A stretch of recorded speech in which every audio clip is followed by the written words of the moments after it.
How's it going, guys? This is Ideas of Ice and Fire.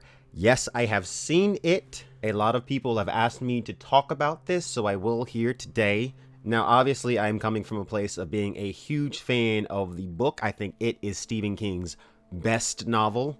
I've been telling you guys about it for a long time now. It is so good. And as far as the movie, it was good. It was honestly scary. It was genuinely scary. Now, that being said, read the book. Please read the book, because although this was a very good horror movie, I liked it a lot, this is not all there is to it. And I don't know what's going to be revealed in the next movie, because we know that's coming. So, when writing it, Stephen King was inspired by H.P. Lovecraft. The creature known as It is definitely a Lovecraftian creature. He is, or should I say, it is a cosmic deity from another dimension, and it came to Earth.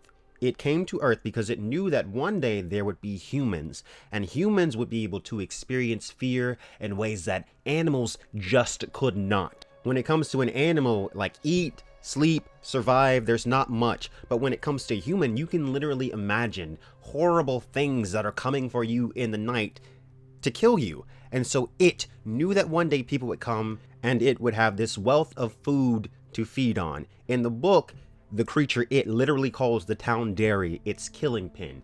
It built this town in its own image. And so many terrible things have happened in this town that if they happened anywhere else, they'd be on the news, everyone would know about it. But it keeps it here.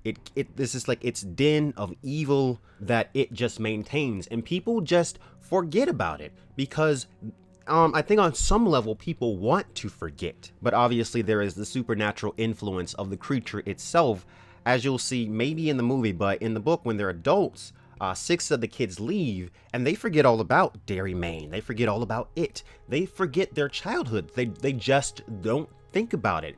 Bill knows that his brother has died, but he forgets how. He doesn't even think about it until, later something happens. I'm not going to spoil it in case you want to see the next movie. Later something happens and all the memories start to slowly come back, because the book is written, it jumps back and forth between adult, young, adult, young, adult, young. So Derry is this creature's little secret. This is its own private place where it can sleep and then wake up every 27 years and then, feed and then go back to sleep.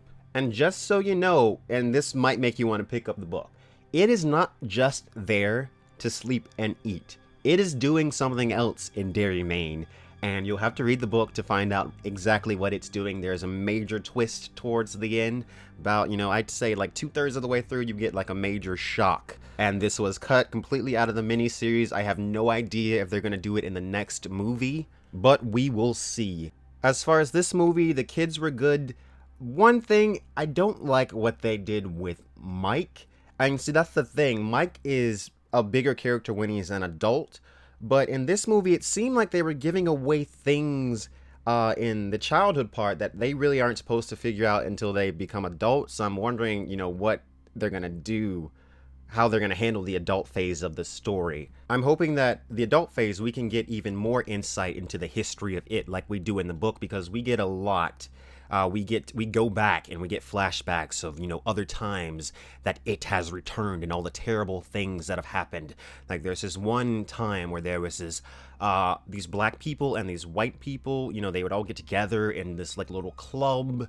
And then one day these racist guys come and they're like, no more of this. And they throw torches in the window and all these people burn alive. And that was another time that it awakened. Every time it comes back, there's always some terrible, crazy event. There's always like some crazy event of hatred or like some terrible tragedy that happens. And, it feeds on all of this. It loves it because it's a malevolent cosmic force. It's a great mocker of human emotions, though it does not feel human emotions itself, or at least it thinks that it can't feel human emotion. It thinks that it can't feel emotion. And you'll see how, that works out if you read the book. Better yet, I have a few narrations done on it on my channel, so check those out. I'd say this movie is definitely worth seeing. It's very scary. Like I said, I always have really high expectations for stuff when I read a book and then they make a movie out of it. I'll always have really high expectations. But that miniseries from back in the day, Tim Curry is great, but that series is just so not the deal. I'd say that, the first part of this movie, like this first movie is better than, the first part of that miniseries, obviously. So, I think they're on the right track. I feel like the second part could be even better though if they do some of the things that I'm hoping that they do. So, thank you guys for watching. Make sure you like and subscribe for more ideas of Ice and Fire.